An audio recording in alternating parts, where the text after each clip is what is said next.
Me casaron con un hombre maduro, que tenía el triple de mi edad. Mis lágrimas silenciosas fueron testigos de cómo se marchitaron mis sueños de juventud en aquella noche de bodas. Mis días de juventud terminaron temprano.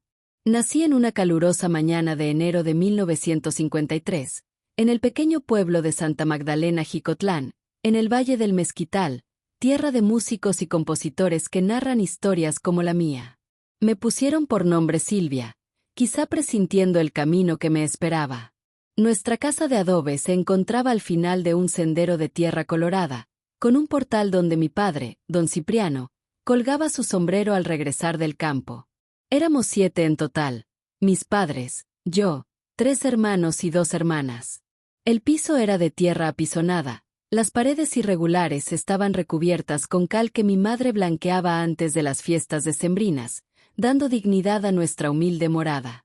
Durante la temporada de lluvias, el agua se filtraba por las goteras del techo de palma. Mi madre colocaba cazuelas y jarros por toda la casa, creando una música peculiar que acompañaba nuestras noches. En la época de secas, el polvo lo cubría todo con un velo rojizo. Mi padre, don Cipriano, era un hombre sereno, de manos encallecidas y mirada perdida en el horizonte. Trabajaba tierras ajenas, con la ilusión de tener algún día su propia parcela. Aunque no hablaba de sus anhelos, lo veía contemplar la lejanía como quien busca algo más allá de los cerros. Mi madre, doña Soledad, era diferente, alegre, platicadora, siempre contando historias para distraernos de las carencias. De ella heredé mi amor por las palabras. En las noches, a la luz tenue del quinqué, tomaba una varita y dibujaba letras en el suelo. Mira, Silvia, esta es la A, de agua, de amor, de amanecer. Así aprendí a leer el mundo, letra por letra. Antes de continuar con esta historia, te agradecería que te suscribas y des like al video. Tu apoyo nos ayuda a seguir compartiendo más historias como esta.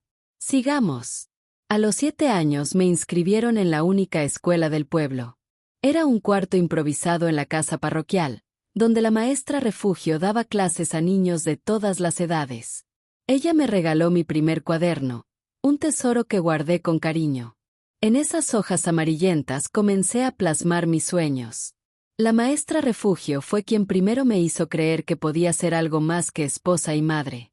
Silvia tiene un don con las palabras, le decía a mi madre en las juntas. Debería seguir estudiando, hasta podría ser maestra. Mi madre sonreía orgullosa, pero ambas sabían que era imposible.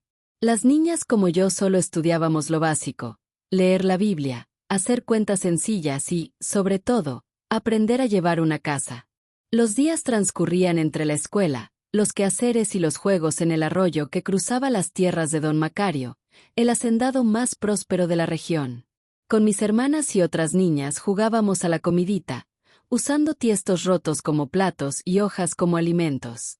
Desde pequeñas nos preparaban para lo que la vida nos tenía reservado.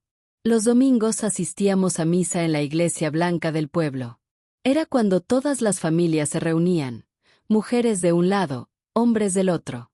Después de la celebración, nos quedábamos en la plaza, donde los mayores hablaban de política, cosechas y precios del maíz, mientras los niños corríamos libremente. Fue un domingo cuando escuché por primera vez el acordeón. La melodía me conmovió tanto que mis ojos se humedecieron sin entender por qué. Tal vez fue un presentimiento de lo que vendría, o quizá una conexión profunda con esta tierra hermosa pero difícil, que tantos músicos han cantado. Mi niñez pasó veloz, como agua entre los dedos. A los 12 años ya me consideraban señorita y mi madre empezó a enseñarme los secretos de ser una buena esposa, como hacer rendir los frijoles en tiempos escasos, como quitar manchas de la ropa con limón, como preparar las mejores tortillas.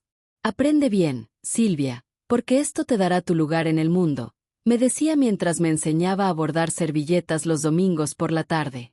Aprendía con atención, pero en las noches, escondida bajo la luz de la luna, abría mi cuaderno y escribía versos sobre pájaros volando, sobre ríos que llegaban al mar, sobre estrellas brillando en cielos lejanos.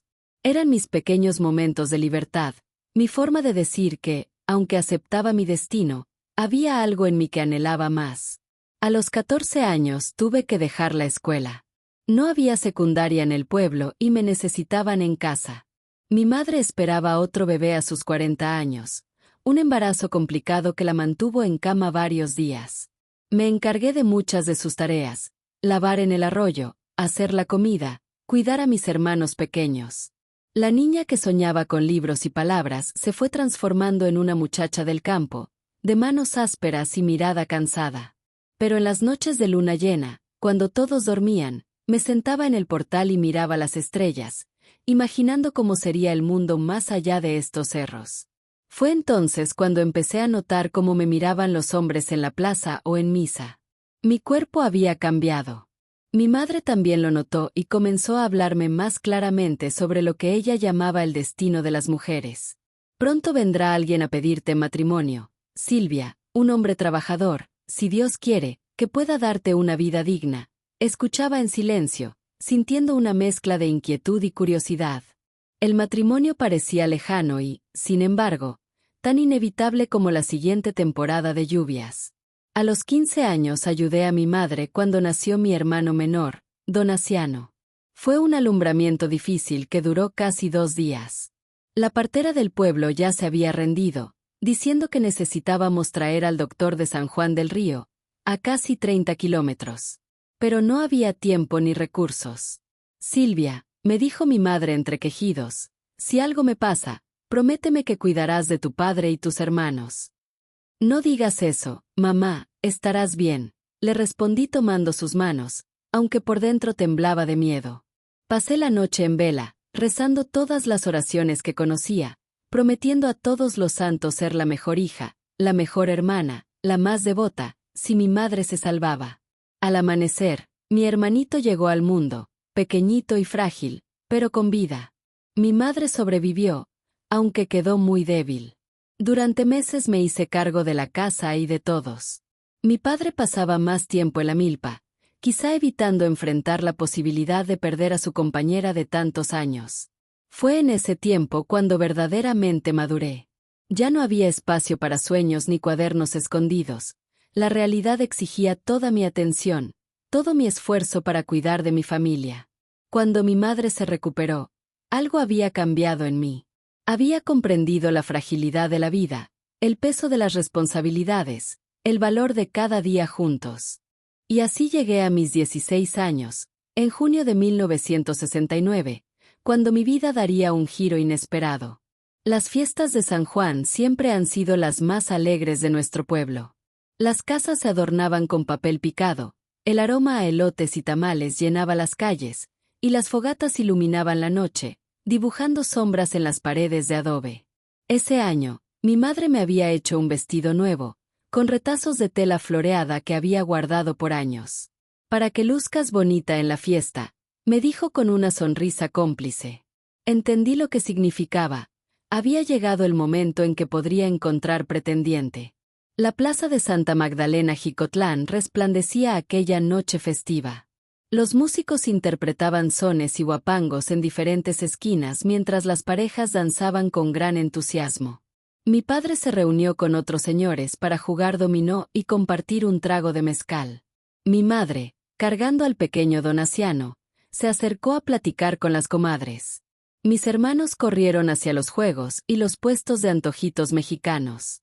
Me senté en una de las bancas de cantera, observando el baile con cierta nostalgia. Mis amigas Eufrosina y Domitila me invitaron a recorrer los puestos. Mientras caminábamos entre risas discretas y comentarios sobre los vestidos de las muchachas, no me percaté de las miradas que me seguían.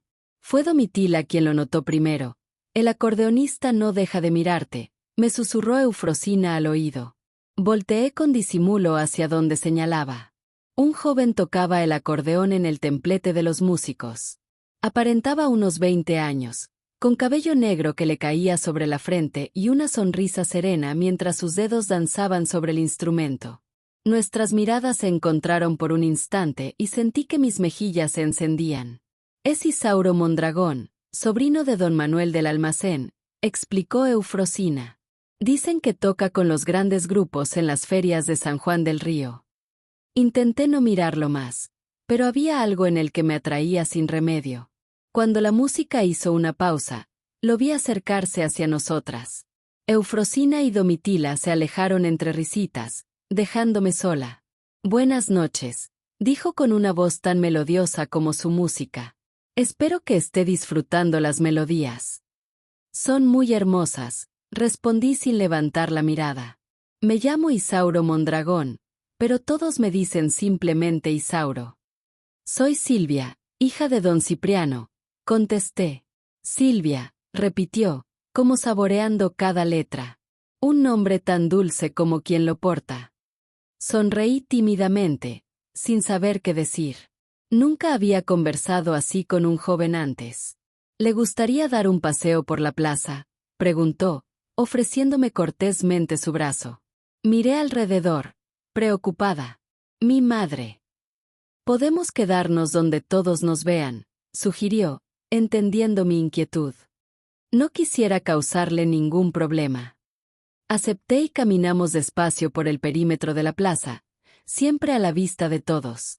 Isauro me contó sobre cómo aprendió a tocar el acordeón con su abuelo, de sus viajes tocando en las ferias de los pueblos vecinos, de su anhelo de tocar algún día en Monterrey o incluso en la Ciudad de México. ¿Y usted, Silvia, cuáles son sus sueños?, me preguntó. Nadie me había hecho esa pregunta antes. Por un momento pensé en decir lo que todos esperaban, formar una familia, cuidar un hogar. Pero algo en su mirada sincera me animó a revelar la verdad. Me gustaría estudiar, tal vez ser maestra, o escribir. Me encantan las palabras. En lugar de burlarse o encontrar lo extraño, como temía, Isauro mostró una sonrisa radiante. Las palabras y la música son hermanas, dijo. Ambas tienen el poder de conmover el corazón de la gente.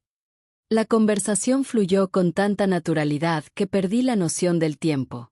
Pronto, los músicos llamaron a Isauro para continuar tocando. Antes de despedirse, tomó mis manos con delicadeza. ¿Podré verla mañana en misa? Asentí, sintiendo una alegría que jamás había experimentado.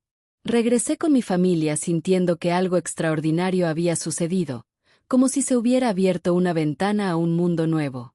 El domingo me desperté antes del alba, me puse mi vestido más bonito, el que guardaba para ocasiones especiales, y me arreglé el cabello con esmero. Mi madre notó el cambio, pero guardó silencio, solo sonrió como quien comprende los secretos del corazón de una hija. En la iglesia, Isauro estaba allí, sentado entre los hombres al otro lado de la nave. Durante toda la celebración sentí su mirada como una caricia respetuosa. Al terminar la misa, me esperaba en el atrio. Buenos días, Silvia. Se ve usted más hermosa bajo la luz del sol. Me sonrojé nuevamente, pero esta vez pude mirarlo a los ojos, unos ojos cafés profundos que parecían ver más allá de mi timidez. ¿Se quedará más tiempo en el pueblo?, pregunté. Una semana, quizá más. Mi tío no se siente bien. Vine a ayudar en el almacén.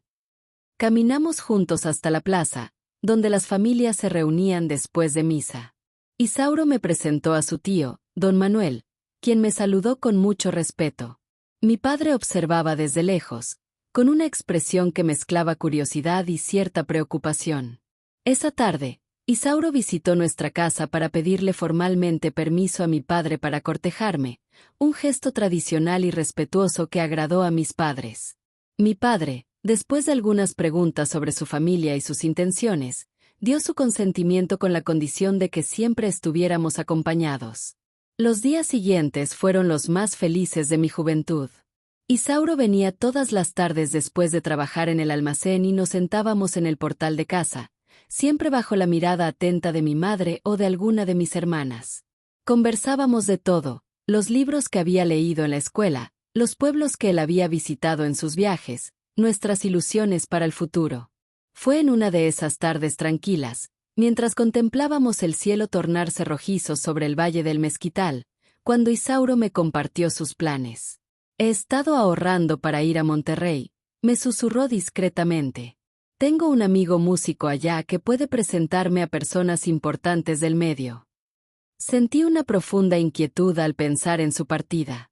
¿Cuándo piensas irte?, pregunté intentando mantener la serenidad en mi voz. Isauro tomó mi mano con delicadeza, aprovechando que mi madre había entrado a preparar café. Solo me iré si tú me acompañas, Silvia. Lo miré asombrada. ¿Cómo dices? Sí, quiero que vengas conmigo a Monterrey. Podríamos casarnos allá, tú podrías realizar tu sueño de estudiar, y yo trabajaría durante el día mientras toco música por las noches hasta poder dedicarme completamente a la música. La propuesta me dejó sin aliento. Abandonar mi familia, mi pueblo, todo lo conocido, para perseguir un sueño que parecía inalcanzable. Mis padres jamás lo permitirían, respondí, sintiendo el peso de la realidad. Entonces tendríamos que irnos sin avisar, susurró apretando suavemente mi mano. Sé que es mucho pedir, pero pienso en ti día y noche, Silvia. Nunca había sentido algo así por nadie. Antes de poder responder, mi madre regresó con el café y tuvimos que cambiar la conversación, pero las palabras de Isauro siguieron resonando en mi mente. Durante las semanas siguientes, Isauro prolongó su estancia en el pueblo, inventando razones para no regresar a San Juan del Río. En cada encuentro hablaba más sobre Monterrey, sobre cómo sería nuestra vida allá. Poco a poco, la idea fue cautivándome. La posibilidad de una vida diferente, donde pudiera estudiar, donde pudiera ser más que una esposa y madre, comenzó a arraigar en mi corazón.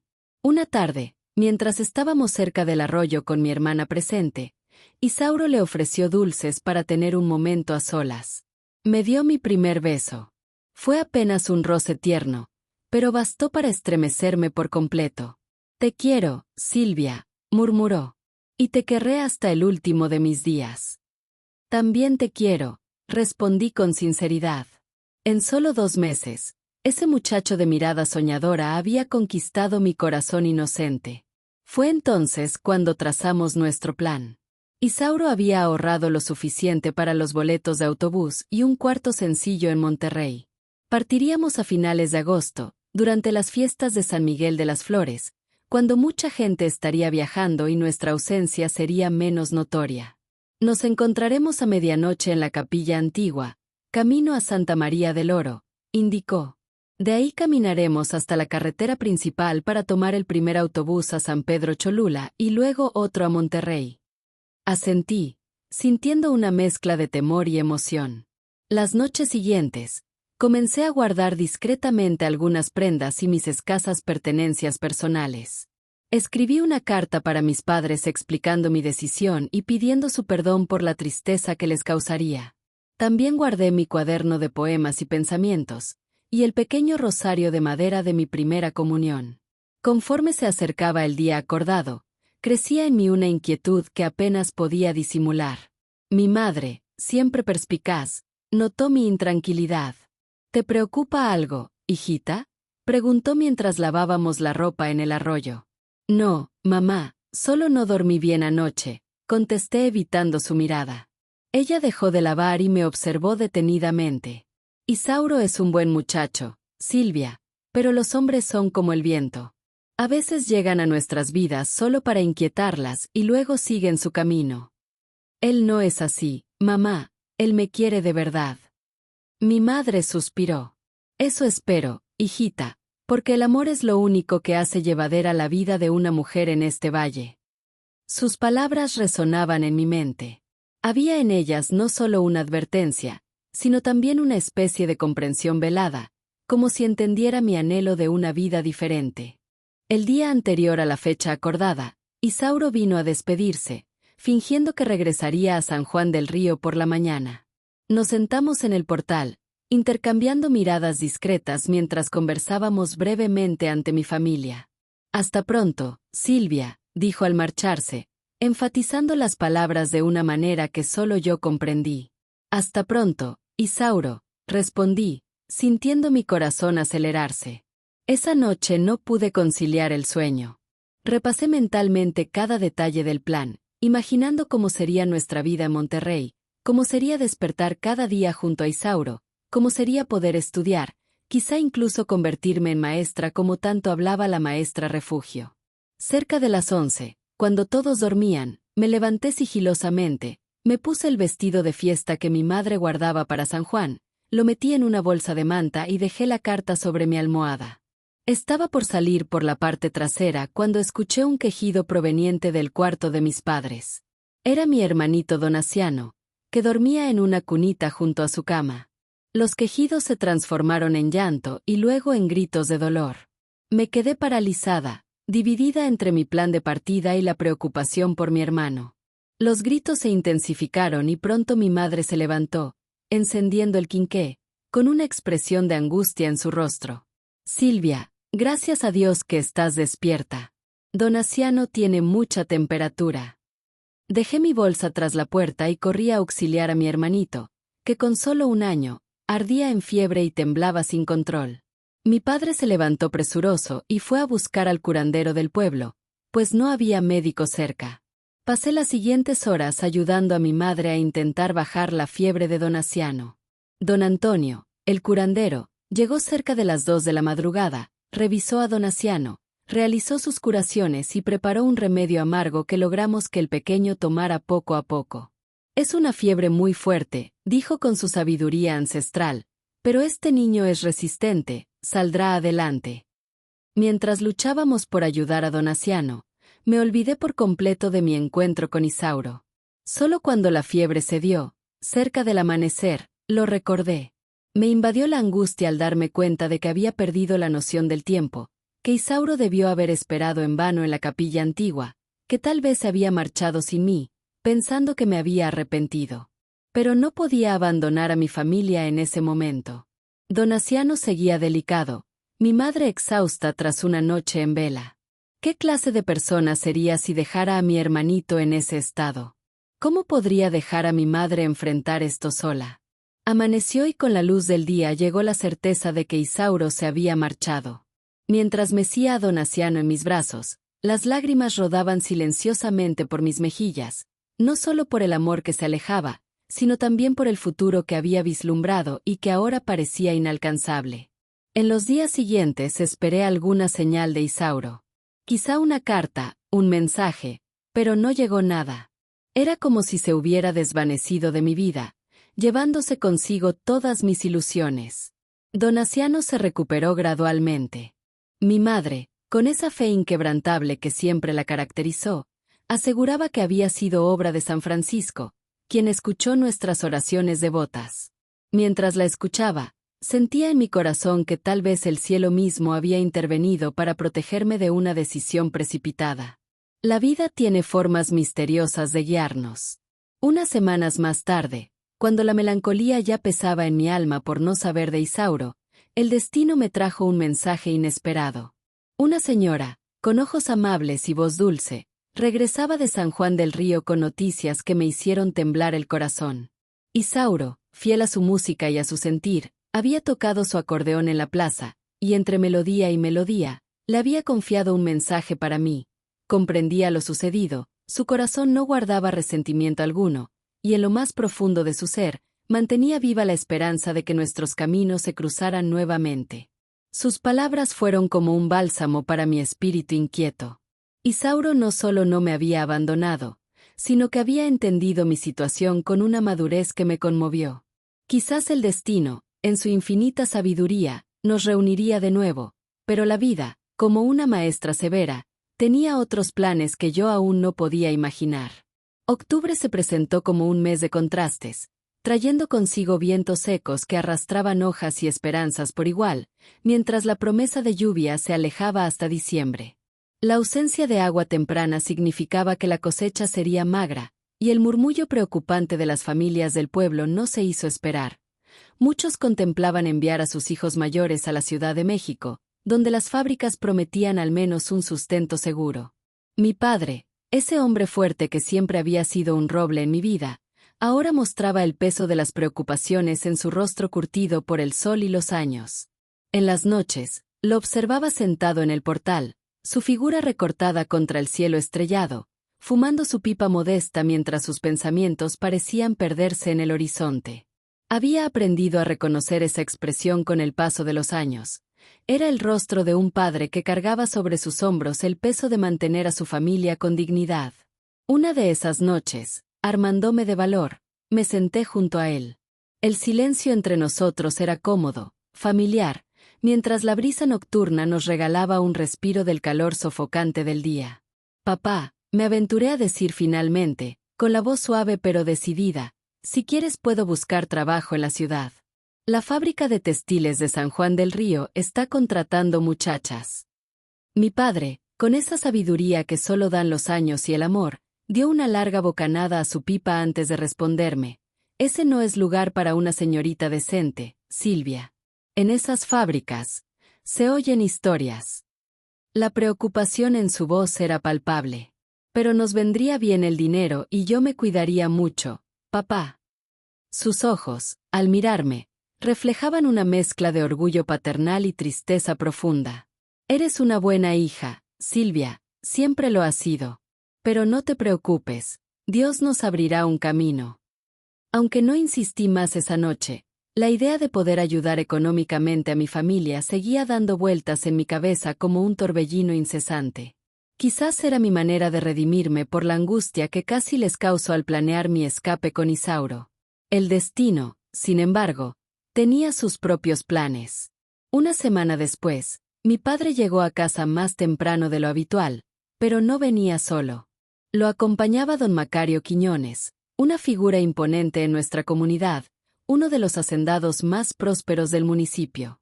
Don Macario, como todos lo conocían, era un hombre de casi 60 años, dueño de vastas tierras en la región, incluyendo la hacienda donde mi padre trabajaba como mediero. Viudo desde hacía un lustro, su reputación lo precedía, un carácter severo, una manera firme de dirigir sus negocios. Los rumores sobre su trato a los trabajadores, su fascinación por coleccionar objetos antiguos, y las historias sobre cómo había prosperado durante los años más difíciles del país, formaban parte de su leyenda personal. Silvia, trae café para la visita, ordenó mi padre, usando un tono formal que me resultó extraño y ajeno. Mientras servía el café en el portal, podía sentir la mirada penetrante de don Macario siguiendo cada uno de mis movimientos. Sus pequeños ojos oscuros, atentos a cada detalle, me provocaron un escalofrío involuntario que intenté disimular, atribuyéndolo al respeto natural que nos inspiraban los pocos señores acaudalados de la región. Al terminar de servir, mi padre me pidió que entrara a la casa. Sin embargo, antes de cruzar el umbral, las palabras de don Macario llegaron claras a mis oídos. ¡Qué muchacha tan bien educada, don Cipriano! Sería una excelente compañera. Esas palabras cayeron como piedras en mi estómago. Conocía bien esa costumbre no escrita de nuestra sociedad, los señores mayores y establecidos buscando esposas jóvenes entre las familias humildes. Era un pacto silencioso que todos entendían. El caballero conseguía una joven compañera para sus años maduros, mientras la familia de la muchacha alcanzaba una estabilidad económica y posición social que de otro modo le sería inalcanzable. Durante la cena, el silencio de mi padre pesaba más que las palabras. Apenas respondía con monosílabos a las preguntas de mi madre sobre el trabajo, evitando encontrarse con mi mirada. Sin embargo, antes de retirarse a descansar, llamó a mi madre para conversar en el patio trasero. Desde mi lugar en la casa, podía ver sus siluetas gesticulando intensamente mientras mi madre movía la cabeza una y otra vez. Esa noche, el sueño me eludió por completo. Una inquietud profunda me oprimía el pecho, como si pudiera presentir que mi vida estaba a punto de dar un giro irreversible. La mañana siguiente llegó con el peso de lo inevitable. Mientras ayudaba a mi madre a preparar el café, noté sus ojos enrojecidos y húmedos. Silvia, hijita, me dijo con voz temblorosa, tu padre quiere hablar contigo después del desayuno. Se trata de don Macario, ¿verdad? La pregunta quedó flotando en el aire, aunque ambas conocíamos la respuesta. Mi madre solo pudo asentir, las palabras atoradas en su garganta. Después de que mis hermanos partieron a sus quehaceres diarios y mi padre terminó su desayuno, me llamó para sentarnos en el patio trasero. El viejo árbol de mango nos cobijaba con su sombra, sus hojas verdes desafiando tercamente la sequía, como si quisiera darme fuerzas para lo que estaba por venir. Mi pequeña Silvia, comenzó mi padre con voz suave, sus ojos fijos en sus manos curtidas que contaban historias de trabajo y sacrificio. A tus 16 años, La vida te pone frente a decisiones importantes. Su voz temblaba ligeramente. Don Macario Quiñones, ese hombre que todos respetan por aquí, el que tiene esas tierras que se pierden en el horizonte y ese ganado que pasta libre, él podría darte una vida sin preocupaciones en su casa de San Juan del Río. Sentí que el aire se volvía pesado, como antes de una tormenta. Papá, ¿me estás diciendo que don Macario quiere casarse conmigo? Mi padre por fin encontró el valor para mirarme, sus ojos brillantes de lágrimas contenidas. Mi niña, ya está decidido. Decidido. La palabra salió como un suspiro asustado. Mi padre tomó aire antes de continuar. Don Macario nos ha ofrecido un regalo que no podemos rechazar. Perdonará nuestras deudas, me dará un trabajo mejor como capataz en su hacienda principal, y tus hermanos podrán estudiar, Silvia. Podrán tener el futuro que siempre soñamos para ellos. El mundo pareció detenerse. Mi corazón latía tan fuerte que podía escucharlo. Esta no era una propuesta de matrimonio, era un trato, un intercambio donde mi juventud era la moneda. Pero papá, susurré con la voz quebrada, él podría ser mi padre. No siento nada por él. El amor es como una planta, hija, respondió con ternura. Con cuidado y tiempo, puede crecer en cualquier tierra. Tu madre y yo apenas nos conocíamos cuando nos casamos. Y ahora no tenemos opción. Si no pago a don Macario antes de que termine el año, perderemos todo, la tierra que hemos trabajado con nuestras manos, el techo que nos cobija. ¿Cuánto tiempo tengo?, pregunté, aunque ya sabía la respuesta en mi corazón. Don Macario vendrá el domingo a comer. Necesitará tu respuesta entonces. Me levanté despacio, como si cargara el peso del mundo en mis hombros. En la cocina, mi madre me esperaba. Sus ojos estaban rojos e hinchados, su delantal arrugado de tanto estrujarlo con sus manos. Mi niña, sollozó, luché contra esto. Le dije a tu padre que podíamos encontrar otra manera, que vendería las chivas, que lavaría ropa hasta que mis manos sangraran. Pero la deuda es más grande que nuestros sueños. La abracé fuerte, sintiendo como su cuerpo delgado temblaba contra el mío. Tranquila, mamá. Entiendo lo que está en juego. Los días siguientes fueron como vivir en un sueño del que no podía despertar. Mientras hacía mis tareas diarias, mi mente vagaba imaginando mi futuro como esposa de don Macario. Las historias sobre él eran como sombras en las esquinas. Un hombre estricto que encontraba consuelo en la religión dominical, pero cuya severidad con sus trabajadores era legendaria. Su primera esposa, doña Eulalia, se había convertido en un susurro triste en el pueblo, una mujer que rara vez salía, que vivía en silencio, y que al final se marchó consumida por esa enfermedad que no tiene nombre, esa que se lleva el alma antes que el cuerpo. En mis momentos de soledad, mis pensamientos volaban hacia Isauro y nuestros sueños compartidos de una vida en Monterrey. ¿Cómo habría sido todo si mi hermano no hubiera enfermado aquella noche fatídica? Por momentos, la tentación de huir me quemaba por dentro. Podría intentar buscar trabajo en la ciudad, comenzar de nuevo. Pero la realidad me golpeaba como el viento frío del amanecer. ¿Qué oportunidades tendría una muchacha de 16 años, sin dinero y sin conocidos, en una ciudad que devora sueños?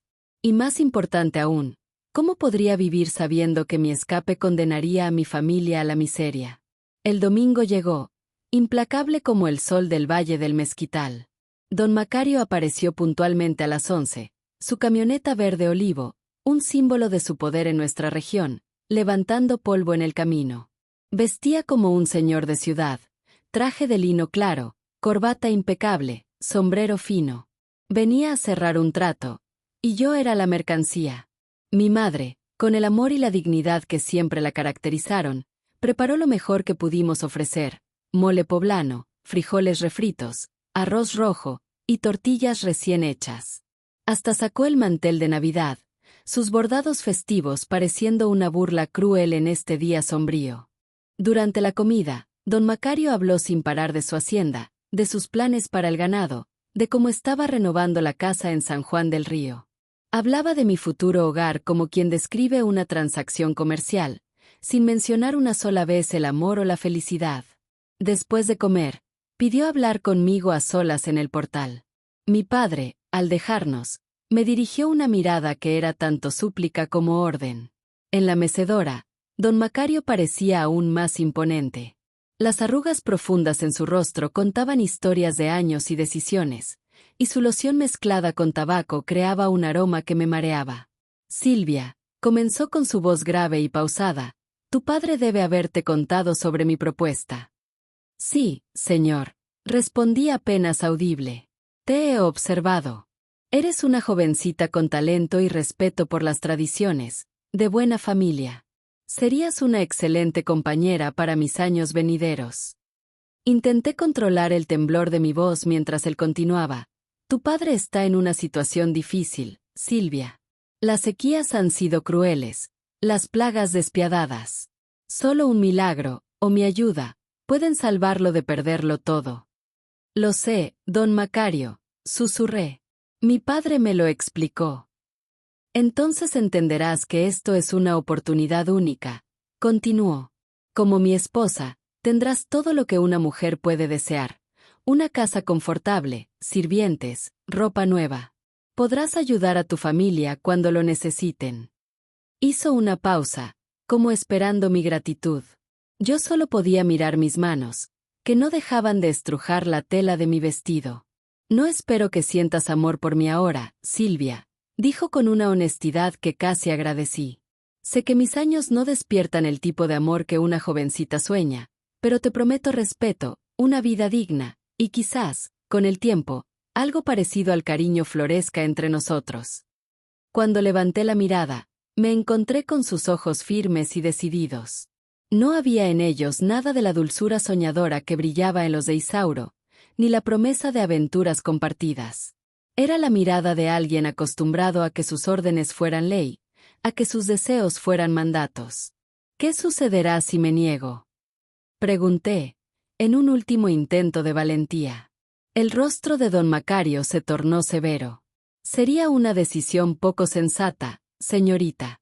Su padre perdería todo lo que ha construido con tanto esfuerzo. Su familia tendría que abandonar estas tierras, buscar fortuna en otro lugar, tal vez incluso trasladarse a la Ciudad de México. Hizo una pausa calculada antes de continuar. Además, soy un hombre respetado en la región, tengo amistades influyentes. A su padre le resultaría muy complicado encontrar trabajo por aquí si yo no lo recomiendo. El mensaje era claro. O aceptaba el matrimonio o mi familia enfrentaría dificultades. ¿Cuándo sería la ceremonia? Pregunté con resignación. Antes de Navidad sería apropiado. Nos da tiempo para preparar todo como corresponde y comenzaríamos el año nuevo como esposos. Un mes era todo lo que me quedaba de libertad. Acepto, dije simplemente, sintiendo como una parte de mi ser se desvanecía con esas palabras. Don Macario mostró una sonrisa complacida. Has tomado la decisión correcta, Silvia. No te arrepentirás. Llamó a mis padres, en su presencia, formalizó la propuesta de matrimonio como si mi aceptación previa hubiera sido una mera cortesía. Mi padre mostró un alivio evidente, como si le hubieran quitado un gran peso de encima. Mi madre intentó sonreír, pero sus ojos revelaban la tristeza que sentía. Cuando finalmente don Macario se marchó, la casa quedó sumida en un silencio profundo, cargado de emociones contenidas. Esa noche, acostada en mi petate en el cuarto que compartía con mis hermanas, lloré en silencio, mis lágrimas humedeciendo la almohada mientras me despedía de todos los sueños que había atesorado. Las siguientes semanas transcurrieron en un torbellino de preparativos. Don Macario envió telas finas desde San Juan del Río para que mi madre y una costurera del pueblo confeccionaran mi vestido de novia. También mandó imprimir invitaciones para todas las familias importantes de la región y contrató un conjunto de mariachis para amenizar la fiesta. La boda se celebraría en la iglesia principal del pueblo, oficiada por el padre Anastasio, seguida de una recepción en la hacienda principal de don Macario. Sería el acontecimiento social del año, del que todos hablarían como el cuento de la muchacha humilde que se casó con el hacendado. Solo mi madre notaba el vacío en mis ojos, la tristeza que intentaba ocultar bajo una sonrisa forzada. Por las noches, mientras preparábamos el ajuar, ella intentaba consolarme. Tal vez no sea tan difícil, hijita. Don Macario es un hombre mayor. Mamá, por favor, no sigas, le interrumpí. Es el curso natural de la vida, corrigió ella. Lo importante es que seas una buena esposa mientras dure el matrimonio. Es tu deber ante Dios. La semana antes de la boda, recibí una visita inesperada. Era Domitila, mi amiga de la infancia, que se había mudado a Santa María del Oro 2 años atrás. En cuanto me enteré, exclamó mientras caminábamos por el patio, lejos de los oídos de mi familia. ¿Es cierto que te vas a casar con don Macario? Es verdad, confirmé. Será el próximo sábado. Domitila tomó mis manos entre las suyas. Silvia, no tienes que hacerlo. Puedes venir conmigo a Santa María del Oro. Mi tío tiene una tiendita y siempre necesita ayuda. No es mucho el sueldo, pero te alcanzaría para mantenerte mientras encuentras algo mejor. Por un momento, la posibilidad de escapar hizo que mi corazón se acelerara, pero pronto la realidad volvió a pesar sobre mis hombros. No puedo, Domitila. Mi familia depende de este matrimonio. Mi padre tiene compromisos con don Macario y este fue el acuerdo. Pero es tu vida, Silvia. No puedes sacrificarte así. Ya está decidido, dije con una firmeza que no sentía realmente. Agradezco tu preocupación, pero te pido que respetes mi decisión. Domitila me abrazó y las lágrimas corrieron por su rostro. Estaré en la boda entonces para apoyarte. Y si alguna vez necesitas ayuda, cualquier cosa, puedes contar conmigo. La víspera de la boda, mientras todos dormían, salí silenciosamente de la casa y caminé hacia el arroyo donde Isauro y yo solíamos conversar. La luna llena iluminaba el sendero y el silencio de la noche solo era interrumpido por el canto de los grillos y el ocasional ulular de un tecolote. Me senté en una piedra junto al agua, permitiendo que los recuerdos de aquellos días felices me envolvieran una última vez. Recordé a Isauro, tocando el acordeón, sus historias sobre Monterrey, sus planes para nuestro futuro juntos. Recordé nuestro primer y único beso, la promesa de un reencuentro que nunca sucedería. Perdóname, Isauro, susurré a la noche. Espero que encuentres a alguien que pueda compartir tus sueños. Saqué la pequeña libreta donde escribía mis poemas y pensamientos del interior de mi vestido. Releí lentamente frases escritas con tanta esperanza, sueños plasmados con tanta certeza. Entonces, en un gesto simbólico de despedida a aquella Silvia soñadora, arranqué una a una las páginas y las arrojé al arroyo, donde fueron arrastradas por la suave corriente, disolviéndose en el agua oscura. La Silvia que se casaría al día siguiente sería diferente, una mujer práctica, resignada, que cumpliría con sus obligaciones familiares, que sería una esposa obediente y respetuosa, que guardaría sus sueños y anhelos bajo capas de responsabilidad y sacrificio. Regresé a casa con el cuaderno vacío, conservándolo como recuerdo de un tiempo que nunca volvería. El día de la boda amaneció despejado y cálido, como la mayoría de los días en el Valle del Mezquital. Mi madre y mis hermanas me ayudaron a arreglarme, poniéndome el largo vestido blanco de encaje y satín, recogiendo mi cabello en un moño elaborado, colocando el velo y la corona que don Macario había mandado traer de Monterrey. Al mirarme en el único espejo de la casa, apenas reconocí a la joven que me devolvía la mirada. Parecía mayor, más seria, como si el peso de la decisión hubiera acelerado el tiempo en mi rostro. «Te ves hermosa, hijita», dijo mi madre, con los ojos brillantes por las lágrimas contenidas. El viaje a la iglesia se realizó en la camioneta de don Macario, conducida por su capataz, pues el novio nos esperaba en el altar. Mi padre, a mi lado, parecía incómodo con su traje prestado, demasiado grande para su delgado cuerpo de campesino. «Estás haciendo lo correcto, Silvia», dijo cuando ya casi llegábamos. «Un día entenderás que fue por tu bien». No respondí. Las palabras me habían abandonado, al igual que las lágrimas y las protestas. Solo quedaba el silencio del destino que me aguardaba. La iglesia estaba repleta. De un lado, las familias importantes de la región, con sus vestidos caros y sus miradas curiosas hacia la joven novia. Del otro, los más humildes, entre los que se encontraba mi familia y algunos amigos fuera de lugar en ese ambiente formal, pero contentos de participar en un evento tan importante. Busqué a Domitila entre el mar de rostros, encontrándola solo cuando ya caminaba por el pasillo central del brazo de mi padre. Ella me sonrió con ánimo, pero pude ver la tristeza en sus ojos. En el altar me esperaba don Macario, imponente con su traje oscuro, con su cabello plateado cuidadosamente peinado y una sonrisa de satisfacción en el rostro. A su lado, como padrino, estaba el presidente municipal, otro señor mayor que me miraba con una mezcla de admiración y aprobación. La ceremonia fue breve, con el padre Anastasio enfatizando mis deberes como esposa: obediencia, fidelidad, sumisión. Repetí los votos mecánicamente, como una actriz que recita líneas que no comprende del todo. Los declaro marido y mujer, anunció el sacerdote.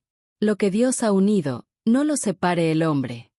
Don Macario levantó mi velo y depositó un beso en mis labios, su primer gesto como mi esposo. Percibí el aroma de su loción, la aspereza de su rostro recién afeitado contra mi piel y contuve un escalofrío. La recepción en la hacienda fue espléndida, con abundante comida, música y una decoración elegante.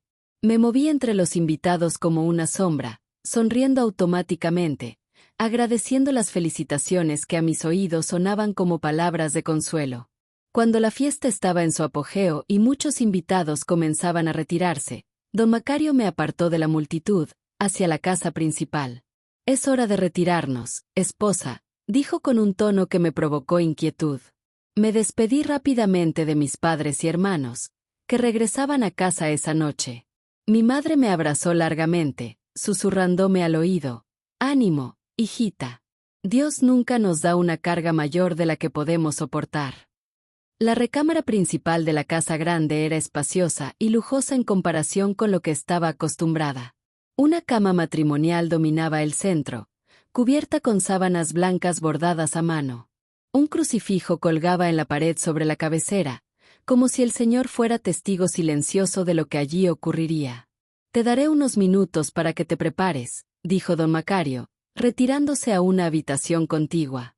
Temblando, me quité el vestido de novia y me puse el camisón blanco que formaba parte del ajuar. Era demasiado fino para mi gusto y me hacía sentir incómoda. Me senté al borde de la cama, tratando de controlar el nerviosismo que crecía en mi pecho. Mi madre me había explicado lo que sucedería en las conversaciones difíciles de las semanas anteriores. «Es tu deber como esposa», repitió, «y con el tiempo se vuelve más llevadero». Cuando don Macario regresó, vestido con una bata de seda sobre el pijama, sentí un nudo en la garganta. Se acercó, se sentó a mi lado en la cama y pasó sus dedos por mi cabello, ahora suelto sobre mis hombros. «Por fin, murmuró con la voz entrecortada. Lo que siguió fue tan mecánico como la ceremonia de la boda.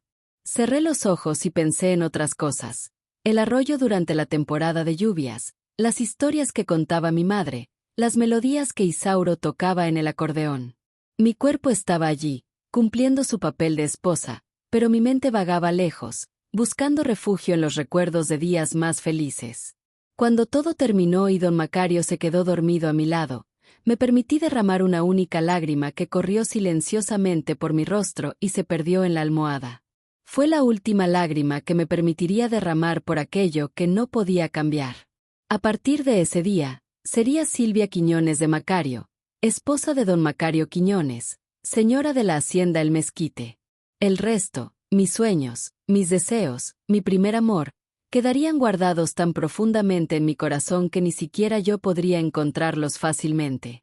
Y así comenzó mi vida, en una mezcla de resignación y deber, esperando el momento en que tal vez pudiera reencontrarme con la Silvia que un día fui. El tiempo transcurrió lentamente en mis primeros años como señora de la hacienda. Los días se arrastraban como el sol en el cielo del valle, implacables y constantes. Tuve 4 hijos con don Macario: don Asiano, Macedonio, Delfina y Crescencio. Fueron mi luz en los momentos difíciles, mi razón para seguir adelante cuando todo parecía carecer de sentido. 27 años de matrimonio, de silencios en la mesa, de noches cumpliendo mi deber, de oraciones pidiendo fortaleza. 27 años contemplé el desarrollo y educación de mis hijos. Don José permitió que estudiaran, pues anhelaba que se convirtieran en profesionistas y forjaran su propio camino. Una mañana de octubre de 1997, sucedió lo inevitable.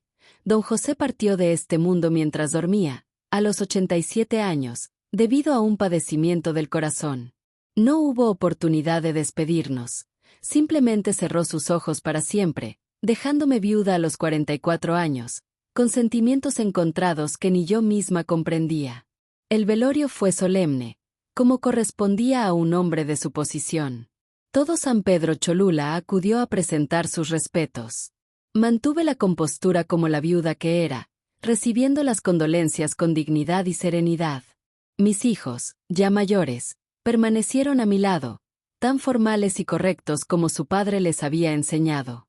Tras las ceremonias y la lectura del testamento, llegó una noticia inesperada. Don José, quien siempre había controlado cada aspecto de nuestra vida, me heredó la totalidad de sus bienes. No solo una porción, sino todas las propiedades, los ahorros, las inversiones, una fortuna que me convirtió en una de las mujeres más prósperas de la región. Él siempre decía que usted fue su mejor decisión en la vida, comentó el abogado mientras me entregaba los documentos. En los meses siguientes, descubrí algo nuevo, la libertad de tomar mis propias decisiones, sin rendir cuentas a nadie. Mis hijos ya habían tomado sus propios caminos. Donaciano y Macedonio administraban parte de los negocios. Delfina se había casado con un médico de Monterrey y Crescencio estudiaba Derecho en la Ciudad de México. Reorganicé el patrimonio y, finalmente, cumplí un anhelo guardado. Me inscribí en un programa para completar los estudios que había dejado en mi juventud. A los 45 años, compartía aula con jóvenes que escuchaban asombrados la historia de la viuda que buscaba conocimiento. Y fue a través de un compañero que recibí noticias que cambiarían mi destino nuevamente. Doña Silvia, me dijo, mi tío tiene una tienda de instrumentos musicales en San Pedro Cholula. El otro día, hablando de usted, me contó sobre un acordeonista que conoce, un tal Isauro Mondragón, que siempre pregunta por una Silvia de Santa Magdalena Jicotlán. Mi corazón dio un vuelco al escuchar ese nombre. Isauro, mi Isauro, el joven de mirada soñadora, el acordeón melancólico, aquel beso inocente junto al arroyo. Todavía pregunta por mí, logré murmurar. Sí, señora. Mi tío dice que nunca formó familia, toca en las fiestas de la región, pero siempre regresa a San Pedro Cholula. Dice que está esperando a alguien. Esa noche el sueño me abandonó. Los recuerdos que había guardado tan profundamente emergieron como si el tiempo no hubiera pasado. Los planes de escape, la enfermedad de mi hermano, la espera que quedó truncada, el matrimonio arreglado, y ahora esta revelación, esta posibilidad que jamás me atreví a imaginar. 2 meses después, reuní el valor para viajar a San Pedro Cholula. Les dije a todos que iba por asuntos de negocios, pero mi verdadero propósito era encontrar a Isauro Mondragón, si el destino aún lo permitía. La tienda de instrumentos se encontraba en una callecita estrecha, cerca de la plaza principal. El propietario, un señor amable de barbacana, abrió los ojos con sorpresa cuando me presenté. Silvia de Santa Magdalena Jicotlán, la misma que siempre menciona Isauro. Así es, respondí, sintiendo el rubor en mis mejillas como si volviera a ser aquella jovencita. Toca esta noche en la fiesta patronal de San Antonio, en el barrio de la Cruz. Si gusta, puedo llevarla. Acepté la invitación, intentando controlar la emoción que me embargaba. ¿Cómo sería Isauro después de tantos años? ¿Habría cambiado tanto como yo? ¿Reconocería en mí a aquella muchacha que tanto quiso? La celebración era sencilla, típica de pueblo, con puestos de comida, procesión y música tradicional. Observé desde lejos cómo Isauro subía al modesto templete en la plaza.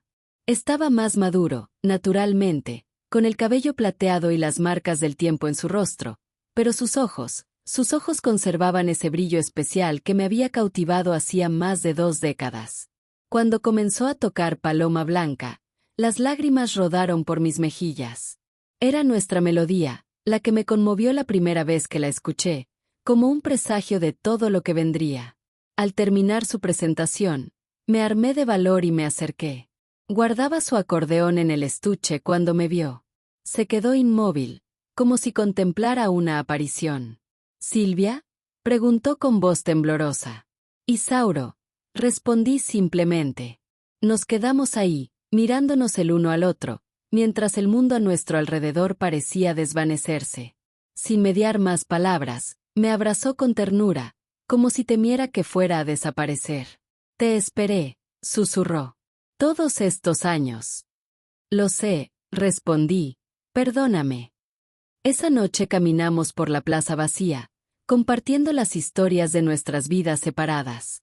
Le conté sobre mi matrimonio, mis hijos, el descanso de don José. Me habló de sus viajes por el centro del país, sus amigos músicos, su carrera modesta pero digna. Nunca dejé de pensar en ti, confesó. Intenté buscarte varias veces, pero cuando supe de tu matrimonio con don José, pensé que era mejor mantenerme alejado. No quería causarte inquietudes. Hiciste lo correcto, respondí. En aquel momento no había otro camino para mí. ¿Y ahora?, preguntó, tomando mis manos entre las suyas, callosas por tantos años de tocar el acordeón. Ahora hay otro camino, Silvia. Contemplé nuestras manos entrelazadas, el contraste entre las mías, cuidadas como correspondía a mi posición, y las suyas, marcadas por el trabajo. Vi en ello el símbolo de nuestras vidas, caminos distintos que, contra todo pronóstico, volvían a encontrarse. Ahora somos libres, por primera vez en nuestras vidas, verdaderamente libres. En los meses siguientes vivimos un romance sereno y profundo. Isauro se mudó a una casa pequeña que adquirí cerca de la mía. No compartimos vivienda. El respeto a mis hijos y la memoria reciente de don José nos lo impidieron, pero aprovechamos cada momento para estar juntos. Recuperamos el tiempo perdido con conversaciones hasta el amanecer, paseos por la región, planes para el futuro que aún nos aguardaba. Isauro me enseñó algunas notas en el acordeón y yo le compartí mi amor por los libros que finalmente tenía tiempo de disfrutar. Al cumplir 50 años, en 2003, recibí noticias que cambiarían mi vida nuevamente. El doctor, con expresión seria, me informó de una enfermedad grave, con pronóstico reservado.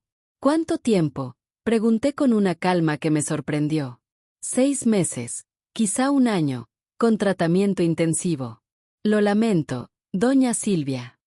Al salir del consultorio, en lugar de angustia, sentí una extraña serenidad. Había vivido plenamente, conocí el sacrificio, la resignación, la dicha de ser madre y, finalmente, el amor verdadero. ¿Qué más podía pedir? Con el corazón pesado pero decidido, guardé mi diagnóstico en silencio.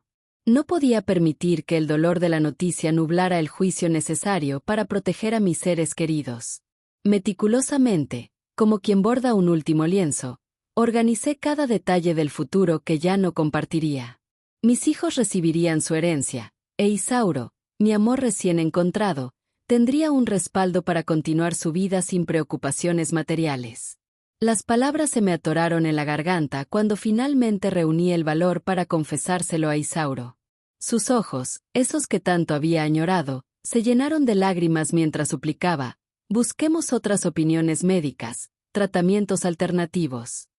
Tomé sus manos ásperas entre las mías, sintiendo cada callo formado por años de acordeón, y le susurré con una sonrisa triste: mi amor, ya perdí demasiado tiempo en esta vida esperando. No quiero desperdiciar mis últimos momentos entre paredes blancas y agujas.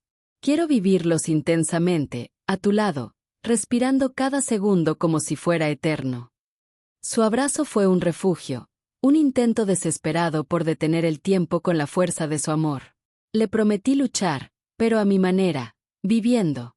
Y así emprendimos nuestro primer gran viaje juntos a Monterrey, aquella ciudad que en nuestra juventud representaba todos nuestros sueños prohibidos. Caminamos por la macroplaza como dos adolescentes enamorados, nos perdimos en las callejuelas del barrio antiguo, respiramos la historia en la calzada Madero y nos maravillamos con la grandeza del teatro de la ciudad. Cada paso era un tesoro, cada momento un regalo robado al destino. Fue bajo el manto estrellado del Cerro de la Silla, cuando Isauro me sorprendió con una cajita que guardaba mucho más que un anillo de plata. El tiempo nos robó el pasado, Silvia, pero no permitamos que nos robe también el futuro, por corto que sea. El anillo brillaba con una sencillez que valía más que todas las joyas que alguna vez recibí, porque estaba forjado con amor puro y esperanza. La boda en la capilla de la hacienda fue íntima y perfecta. Mis hijos, testigos de una felicidad que nunca me habían conocido, acabaron abrazando a Isauro como parte de la familia.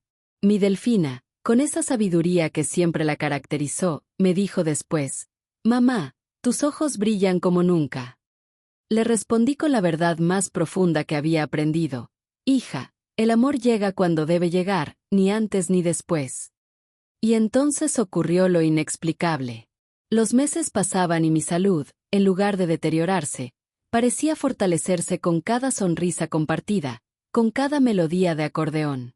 Un año se convirtió en 2, luego en 3, desconcertando a los médicos. Hasta que un día, durante un control rutinario, descubrimos la verdad: el diagnóstico había sido un error. Lo que creíamos una sentencia era en realidad un susto, una condición perfectamente tratable. «La vida le está dando un regalo, doña Silvia», dijo el doctor con una sonrisa. Isauro, mi eterno romántico, se arrodilló ahí mismo agradeciendo al cielo. No solo nos habíamos reencontrado después de décadas de espera, sino que ahora teníamos todo el tiempo del mundo para amarnos. Hoy, a mis 70 años, veo mi vida como una de las melodías de Isauro, compleja, hermosa, con momentos de tristeza que solo hacen más dulces los de alegría. Mis hijos han florecido, Donaciano y Macedonio manejan el patrimonio familiar con sabiduría, y mi Delfina no solo me dio 3 nietos maravillosos, sino que se convirtió en una abogada que lucha por la justicia, haciéndome sentir orgullosa cada día. Isauro, mi compañero de vida, sigue siendo el músico soñador que conocí. A sus 74 años, sus dedos danzan sobre el acordeón en las noches de luna, y aunque su cabello es ahora blanco como la nieve de las montañas, sus ojos conservan ese brillo travieso que me enamoró hace más de medio siglo. Nuestro nieto Galdino heredó más que el talento musical de su abuelo, heredó su alma sensible. A sus 20 años ya grabó su primer disco, incluyendo las composiciones de Isauro. La primera canción, Silvia, Flor del Valle, cuenta nuestra historia de amor, y cada vez que la escucho, vuelvo a ser aquella jovencita que soñaba junto al arroyo. Los atardeceres son nuestro momento favorito. Sentados en el portal de nuestra casa, vemos el sol pintar de oro los campos que han sido testigos de nuestra historia. Isauro me pregunta, como quien teme despertar de un sueño: ¿valió la pena la espera, Silvia?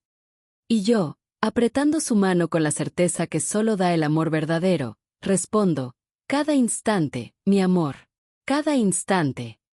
Así vivimos, 2 almas que el tiempo no pudo separar, demostrando que el amor auténtico es paciente y eterno. Como las golondrinas que regresan fielmente cada primavera, el amor verdadero siempre encuentra su camino de vuelta, iluminando hasta los rincones más oscuros de la desesperanza. Esta es mi historia, pero sé que hay muchas más por ahí, esperando ser contadas. ¿Desde qué rincón del mundo me estás escuchando? Cuéntame la tuya en los comentarios, porque cada historia de amor merece ser compartida, cada corazón merece ser escuchado. Si te ha gustado esta historia, te invito a suscribirte para recibir más contenido similar. No olvides activar las notificaciones para estar al día con nuevas historias. Dios te bendiga siempre.